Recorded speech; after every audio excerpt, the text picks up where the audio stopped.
اعوذ باللہ من الشیطان الرجیم بسم اللہ الرحمن الرحیم اللہم صل علی سیدنا محمد مختلف الملمان وتعاقب العصران وکر الجدیدان واستقل الفرقدان وبلغ روحہ وارواح اہل بیتہ منا التحیۃ والسلام وبارک وسلم علیہ کثیرا کثیرا کثیرا دائما بدوام ملک اللہ بعدد کل معلوم لک۔ محترم سامعین اکرام، الحمدللہ تفسیر سورہ یاسین واٹس ایپ کورس کے حوالے سے آخری ویڈیو نمبر 5 رکوع نمبر 5 کے ساتھ حاضر خدمت ہیں، اور آج الحمدللہ ہم ویڈیو نمبر 5 کو مکمل کر کے یہاں پر سورہ یاسین شریف کی تفسیر کو مکمل کریں گے۔ اللہ رب العالمین کی بارگاہ میں دعا ہے اللہ ہماری اس کاوش کو بروز محشر ہمارے حق میں ذریعہ شفاعت و نجات بنائے، اور دنیا میں اور آخرت میں دونوں جہانوں میں اس کی برکات سے ہمیں مالا مال فرمائے۔ اللہ تعالیٰ آپ دوستوں کو بھی اس کورس کو جب شریک ہوئے، جو ویڈیوز کو سنا، اللہ تعالیٰ اس کے نور سے آپ کو بھی مالا مال فرمائے، آپ کے گھر بار کی سلامتیاں اور عافیت عطا فرمائے۔ آئیے دعا کرتے ہیں، اللہ وہ خیر وہ بھلائیاں جو تو قرآن کے طالب علموں کو عطا فرماتا، اللہ اپنے کرم سے ہم سب کو عطا فرما۔ وہ لمحے جو قرآن کی ویڈیو تفسیر سورہ یاسین کی ویڈیو ریکارڈ کرنے میں، بنانے میں، اور پھر آگے دوستوں نے اس پر کام کرنے میں یا اللہ کیے سیکھنے سکھانے میں، اللہ تعالیٰ ان کاوشوں کا صدقہ ہمیں ہماری نسلوں کو قرآن کے نور سے فیضیاب فرما، اور ہم سب کو قرآن پاک کی شفاعت نصیب فرما، آمین۔ آغاز کرتے ہیں اعوذ باللہ من الشیطان الرجیم بسم اللہ الرحمن الرحیم۔ آیت نمبر 68 ہے جی، آخری رکوع آغاز ہو رہا ہے، 5واں رکوع۔ وَمَن نُعَمِّرْهُ نُنَكِّسْهُ فِي الْخَلْقِ أَفَلَا يَعْقِلُونَ، اور جسے ہم لمبی عمر دیتے ہیں تو خلقت و بناوٹ میں ہم اسے الٹا پھیر دیتے ہیں، تو کیا وہ سمجھتے نہیں ہیں؟ اس آیت کا خلاصہ یہ ہے کہ اوپر بیان کی گئی سزاؤں کا واقعہ ہونا، یعنی وہ چہرے بگاڑ دینا اور ایسا منہ پر مہر لگا دینا، یا پھر ایسا ہے کہ کل قیامت کے دن انہیں رسوا کر دینا، آنکھیں ان کی چھین لینا، یہ تمام تر عذابات، ان میں تعجب نہیں ہے، اور اس کی ایک نظیر پر ہماری قدرت گواہ ہے۔ رب فرماتا ہے کہ جسے ہم لمبی عمر دیتے ہیں تو اسے پیدائش میں الٹا پھیر دیتے ہیں، جیسا کہ وہ بچپن میں کمزوری اور ناتوانی کی طرف واپس ہونے لگتا ہے، پہلے بالکل جوان ہوتا ہے، طاقتیں ہوتی ہیں، قوتیں ہوتی ہیں، لیکن آہستہ آہستہ ایسا ہے کہ اس کی طاقتیں، قوتیں، جسم اور عقل کم ہونے لگتے ہیں۔ تو کیا بچپن جوانی کے بعد بڑھاپے کی حالت کو دیکھ کر وہ سمجھتے نہیں، جو رب احوال بدلنے پر قادر ہو کہ بچپن کی کمزوری، ناتوانی، چھوٹے جسم اور نادانی کے بعد اللہ شباب کی قوتیں، توانائی، مضبوط جسم اور دانائی عطا کرتا ہے، اور پھر بڑی عمر اور عمر کے آخری حصے میں اسی قوی ہیکل جوان کو دبلا اور حقیر پتلا کر دیتا ہے۔ اب نہ وہ جسم باقی ہے، نہ قوتیں، نشست و برخاست میں بھی مجبوریاں، اٹھنے کے لیے بھی لاٹھی کا سہارا ہے، عقل کام نہیں کرتی، بات یاد نہیں رہتی، عزیز و اقارب پہچانے نہیں جاتے۔ تو جس پروردگار نے یہ تبدیلی کی، کیا وہ اس پر بھی قادر نہیں کہ آنکھیں دینے کے بعد انہیں مٹا دے، اور اچھی صورتیں عطا کرنے کے بعد ان کو مسخ کر دے، اور موت دینے کے بعد دوبارہ زندہ کرے؟ یقیناً وہ اس پہ قادر ہے۔ وَمَا عَلَّمْنَاهُ الشِّعْرَ وَمَا يَنبَغِي لَهُ إِنْ هُوَ إِلَّا ذِكْرٌ وَقُرْآنٌ مُبِينٌ۔ آیت نمبر 69۔ اور ہم نے نبی کو شعر کہنا نہ سکھایا، اور نہ وہ ان کی شان کے لائق ہے، وہ تو نہیں مگر نصیحت اور روشن قرآن ہے۔ اس آیت کا خلاصہ یہ ہے کہ ہم نے اپنے محبوب علیہ الصلاۃ والسلام کو نہ شعر گوئی کا ملکہ دیا، نہ قرآن مجید شعروں کی تعلیم ہے، نہ ہی شعر کہنا میرے حبیب صلی اللہ علیہ وسلم کی شان کے لائق ہے۔ اور قرآن کریم کی شان تو یہ ہے کہ وہ صاف اور صریح حق اور ہدایت ہے، تو کہاں وہ تمام علوم کی جامع اور پاک آسمانی کتاب، اور کہاں شعر جیسا جھوٹا کلام، اس میں نسبت ہی کیا ہے؟ اس آیت کا شان نزول یہ کہ کفار قریش نے کہا تھا کہ محمد مصطفیٰ صلی اللہ علیہ وآلہ وسلم شاعر ہیں، اور جو وہ فرماتے ہیں یعنی قرآن پاک جو ہے وہ شعر ہے، تو اس سے ان کی مراد یہ تھی کہ معاذ اللہ قرآن یہ جھوٹا کلام ہے، جبکہ رب العالمین نے ان کے اس قول کا رد فرمایا، وَمَا عَلَّمْنَاهُ الشِّعْرَ وَمَا يَنبَغِي لَهُ، ہم نے ان کو شعر کہنا نہ سکھایا، نہ ہی یہ ہمارے حبیب کی شان ہے۔ لِيُنذِرَ مَنْ كَانَ حَيًّا وَيَحِقَّ الْقَوْلُ عَلَى الْكَافِرِينَ۔ تاکہ وہ ہر ایسے شخص کو ڈرائیں جو زندہ ہو اور کافروں پر بات جو ہے ثابت ہو جائے۔ آیت نمبر 70 آیت نمبر کی تفسیر سماعت فرمائیں۔ مفسرین کا ایک قول ہے کہ یہاں ڈرانے والے سے مراد نبی کریم صلی اللہ علیہ وآلہ وسلم ہے، اور ایک قول یہ ہے کہ اس سے مراد قرآن مجید، اور زندہ سے مراد وہ شخص ہے جو دل کا زندہ اور کلام و خطاب کو سمجھتا ہے۔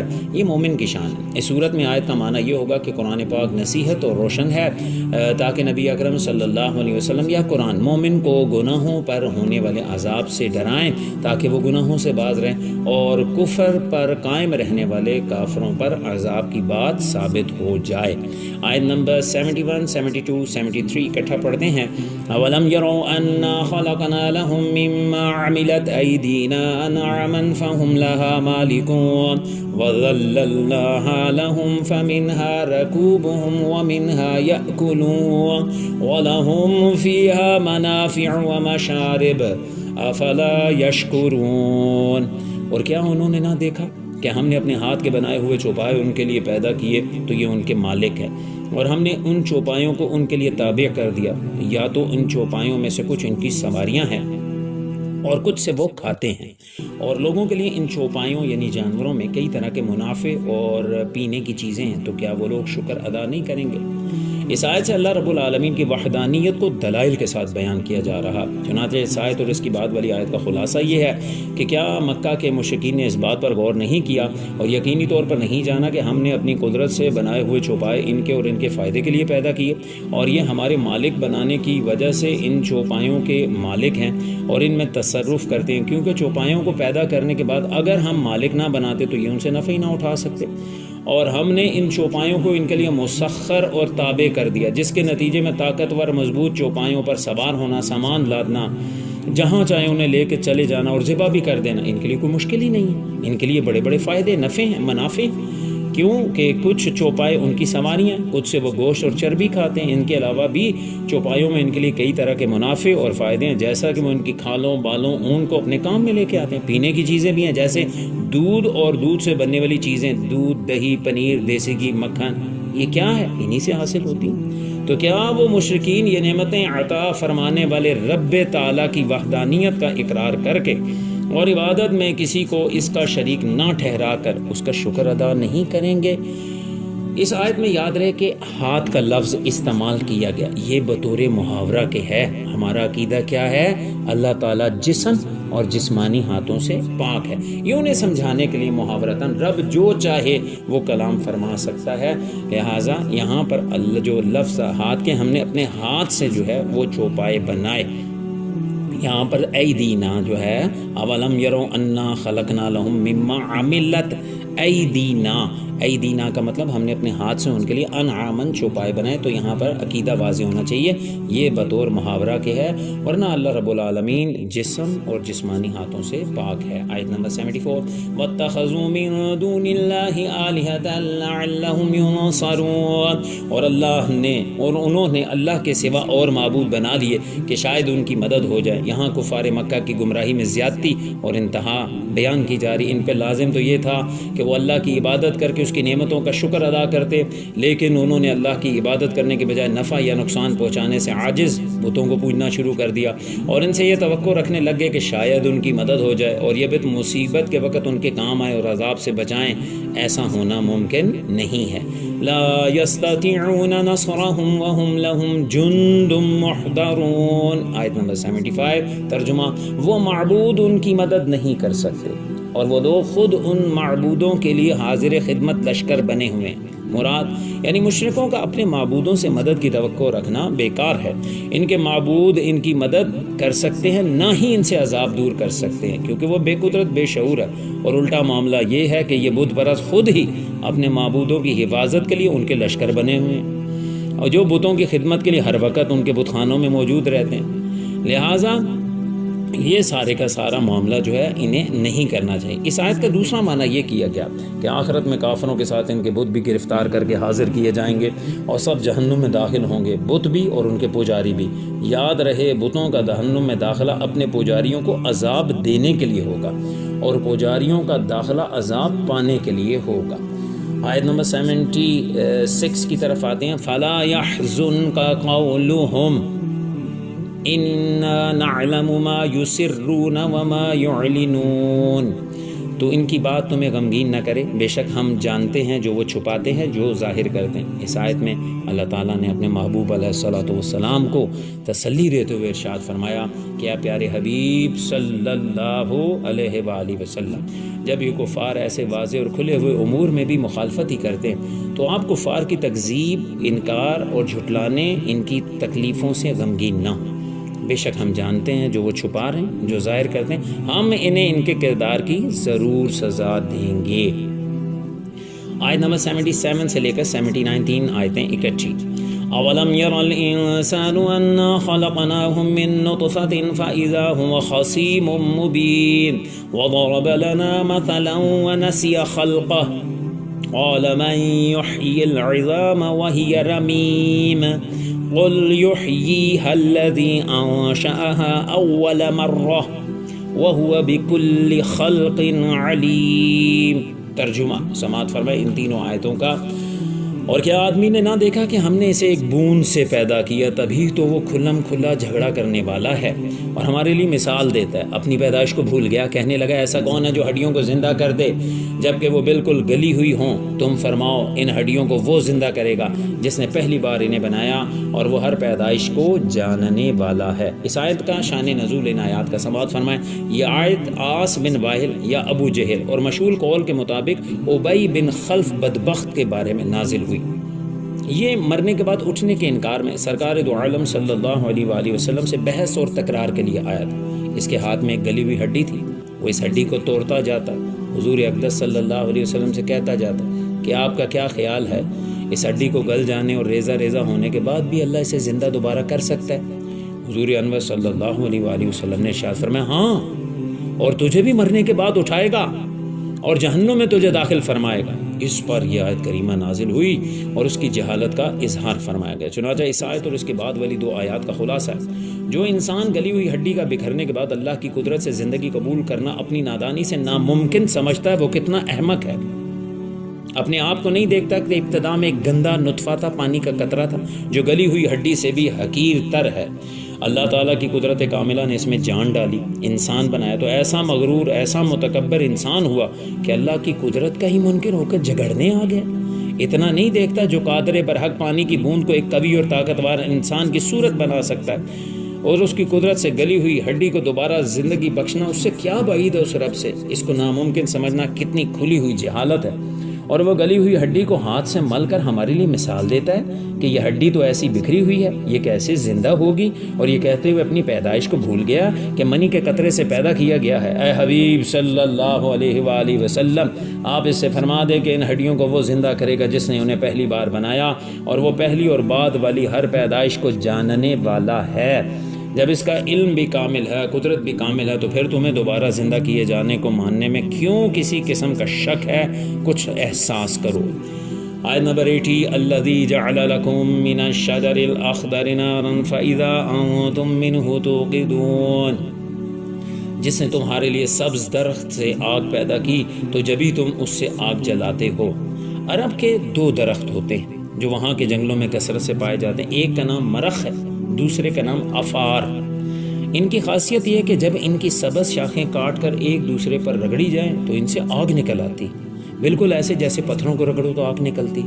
حالانکہ وہ شاخیں اتنی تر ہوتی ہیں، یعنی گیلی ہوتی ہیں، کہ ان میں سے پانی ٹپک رہا ہوتا ہے۔ اس میں قدرت کی کیسی عجیب و غریب نشانی ہے کہ آگ اور پانی دونوں ایک دوسرے کی ضد ہیں، ہر ایک جگہ ایک لکڑی میں موجود بھی ہے، نہ پانی آگ کو بجھائے نہ آگ لکڑی کو جلائے۔ جس قادر مطلق کی یہ حکمت ہے کہ وہ اگر ایک ہی بدن پر موت کے بعد زندگی وارد کر دے تو اس کی قدرت سے کیا عجیب، وہ دوبارہ پیدا کرنے پہ کیوں نہیں قادر؟ اور اس کو ناممکن کہنا آثار قدرت دیکھ کر بھی جاہلانہ اور سرکشی کرنے والا احمق اور بے وقوف ہے۔ اولیس الذی خلق السماوات والارض بقادر علی ان یخلق مثلهم بلی وهو الخلاق العلیم، اور کیا جس نے آسمان اور زمین بنائے وہ اس بات پر قادر نہیں کہ ان جیسے اور پیدا کر دے؟ کیوں نہیں، اور وہی بڑا پیدا کرنے والا اور سب کچھ جاننے والا ہے۔ اس آیت میں مردوں کو زندہ کرنے پر اللہ تعالیٰ کے قادر ہونے کی ایک اور دلیل بیان کی جا رہی ہے کہ جس رب تعالیٰ نے آسمان اور زمین جیسے عظیم مخلوق بنا دی، کیا وہ اس بات پر قادر نہیں ہے کہ آخرت میں ان جیسے چھوٹے اور حقیر انسانوں کو دوبارہ بنا دے؟ کیوں نہیں؟ بے شک وہ اس پر بھی قادر، اور عقل بھی یہ فیصلہ کرتی ہے کہ آسمان و زمین جیسی عظیم مخلوق کو پیدا کرنے پر جو ہستی قادر ہے، وہ انسانوں کو دوبارہ پیدا کرنے پر بھی قادر ہے، اور اس کی قدرت کامل اور اس کا علم تمام معلومات کو شامل ہے، کیونکہ وہی بڑا پیدا کرنے والا اور سب کچھ جاننے والا ہے۔ آیت نمبر 82، سیکنڈ لاسٹ آیت، انما امرہ اذا اراد شیئا ان یقول له کن فیکون۔ اس کا کام تو یہی ہے کہ جب کسی چیز کا ارادہ فرماتا ہے تو اس سے فرماتا ہے ہو جا، تو وہ ہو جاتی ہے۔ یعنی اللہ رب العالمین کے عظیم شان تو یہ ہے کہ جب وہ کسی چیز کو پیدا کرنے کا ارادہ فرماتا ہے تو اس سے فرماتا ہے ہو جا کن، تو وہ فیکون ہو جاتی ہے۔ یعنی مخلوقات کا وجود اس کے حکم کے تابع، اور جب خدا کسی چیز کو وجود میں آنے کا حکم فرماتا ہے تو اسے لوگوں کی طرف سے مختلف اشیاء کی حاجت نہیں ہوتی، بلکہ خدا کے حکم پر ہر چیز امر الہی کے مطابق وجود میں آ جاتی۔ وہ چاہے بغیر ماں باپ کے آدم علیہ السلام کو پیدا کر دے، وہ چاہے بغیر ماں کے جناب حوا علیہ السلام کو پیدا کر دے، وہ چاہے بغیر باپ کے حضرت عیسیٰ علیہ السلام کو پیدا فرمائے، وہ چاہے پتھر سے اونٹنی صالح علیہ السلام کی پیدا کرے، وہ چاہے لکڑی سے اژدہا بنا دے اور اژدہے کو لکڑی بنا دے۔ انما امرہ اذا اراد شیئا ان یقول له کن فیکون۔ تو اس رب العالمین کو کسی اشیاء کی حاجت نہیں ہے، وہ حکم دیتا ہے، بس وہ چیز ہو جاتی ہے۔ فسبحان الذی بیدہ ملکوت کل شیء والیہ ترجعون۔ فرمایا کہ پاک ہے وہ جس کے ہاتھ میں ہر چیز کا قبضہ ہے۔ فسبحان الذی، پاک ہے وہ ہستی، بیدہ ملکوت، تو کل شیء، جس کے ہاتھ میں ہر شے کی سرداری اور قبضہ ہے، وَإِلَيْهِ تُرْجَعُونَ، اور تم سب نے اسی کی طرف پھیرے جانا ہے۔ یعنی بیان کردہ سب چیزوں سے ثابت ہو گیا، مشرکین جو کہتے ہیں اس سے وہ رب تعالیٰ پاک ہے جس کے دست سے قدرت میں ہر چیز کا قبضہ ہے، مشرکین جھوٹے ہیں، رب العالمین ہر شے کا مالک ہے، مرنے کے بعد بھی تم نے آخرت میں اسی کی طرف پھیرے جانا ہے، کیونکہ اس کے علاوہ کوئی علی الاطلاق مالک نہیں ہے۔ جیسا کہ اللہ رب العالمین ایک اور مقام پر فرمایا الیس اللہ باحکم الحاکمین، کیا اللہ کے علاوہ بھی کوئی سچا بادشاہ یا حاکموں کا حاکم ہو سکتا ہے؟ یقیناً کوئی نہیں۔ فسبحان الذی، بس وہی پاک ذات ہے، بیدہ ملکوت، ساری کی ساری بادشاہیاں اسی کے پاس ہے۔ تبارک الذی بیدہ الملک وَهُوَ عَلَىٰ كُلِّ شَيْءٍ قَدِيرٌ، برکت والی وہ ذات ہے جو کائنات کی سچی بادشاہت جس کے پاس ہے اور وہ ہر شے پہ قادر ہے۔ یہاں پر آ کر الحمدللہ سورہ یاسین تفسیر واٹس ایپ پوسٹ کا جو سلسلہ تھا 5 ویڈیوز کا، وہ یہاں پر 5 رکوع کی اختتامی آیت کے ساتھ ہی مکمل ہوا۔ آئیے دعا فرماتے ہیں۔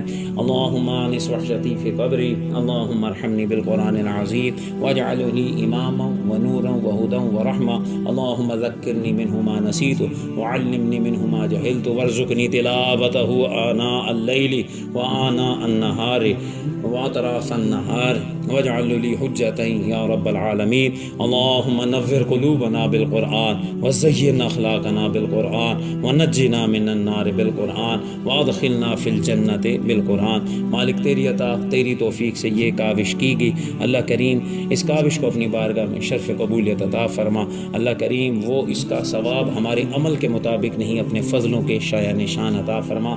اللہ کریم وہ ثواب وہ اجر جو قرآن کے طالب علموں کو تیرے خزانوں سے ملتا ہے، اللہ ہماری سوچ سے بڑھ کر ہمیں ہماری نسلوں کو یہ ثواب عطا فرما۔ مالک ان 5 ویڈیوز میں یقیناً غلطی کوتاہی کمی پیشی رہ گئی ہوگی، اللہ اسے معاف فرما۔ اس سلسلے کو ہمارے لیے، ہمارے سامعین کے لیے، ہمارے شرکائے کورس کے لیے جو ابھی اپلوڈ کر دیں گے ہم، اللہ تعالیٰ تیرے نام کے اوپر اس کے اوپر یوٹیوب کے اوپر. تو اے اللہ جو جو اس سے فیض پائے گا, ہم ہوں گے نہ ہوں گے, اللہ اسے ہمارے لیے ایک صدقہ جاریہ کے طور پر قبول فرمانا, ہمارے حال پر رحم فرمانا, ہماری مشکلیں آسان فرما, دونوں جہانوں کی عزتیں عطا فرما. الہی کل خیر اور بھلائیاں جو تیرے محبوب نے تجھ سے مانگی ہمیں عطا فرما. کل شر اور فتنے جس سے محبوب نے پناہ مانگی ہمیں پناہ عطا فرما. بروز محشر قرآن پاک کی شفاعت نصیب فرما. دنیا میں قرآن پاک کی کثرت سے تلاوت کرنا نصیب فرما, قرآن فہمی کی توفیق عطا فرما. قبر میں قرآن پاک کے نور سے ہماری قبروں کو جگمگا. اے اللہ ہم سب کی دلی مرادیں قبول فرما. تمام شرکائے کورس کی دلی مرادیں تو ہی بہتر جانتا ہے. وانت المستعان وعلیک البلاغ ولا حول ولا قوة الا باللہ العلی العظیم. حسبنا اللہ ونعم الوکیل, نعم المولا ونعم النصیر, وافوض امری الی اللہ ان اللہ بصیر بالعباد. بحق لا الہ الا انت سبحانک انی کنت من الظالمین. سبحان ربک رب العزت عما یصفون وسلام علی المرسلین والحمد للہ رب العالمین. آخر میں آپ دوستوں کو بہت بہت مبارک ہو, آپ نے ماشاءاللہ اس سلسلے کو مکمل فرمایا.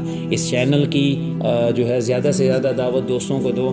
لازمی نہیں ہے کہ آپ نے اس دفعہ کورس اگر کر لیا اور اگر نہیں شامل ہو سکے کوئی مسئلہ نہیں, آپ جب چاہیں جس وقت چاہیں, ویڈیوز پڑی ہوئی ہیں یوٹیوب کے اوپر, آپ جائیں. آپ ہمارا نمبر بھی یہ ان ویڈیوز کے اوپر ہم نے دیا. آپ نے سمپل کیا کرنا ہے, آپ نے اس نمبر پہ صرف ایک کال کر کے ہمیں یہ کہنا ہے کہ سر ہم یہ کورس کرنے لگے, ہمیں اس کی مشقیں بھیج دی جائیں.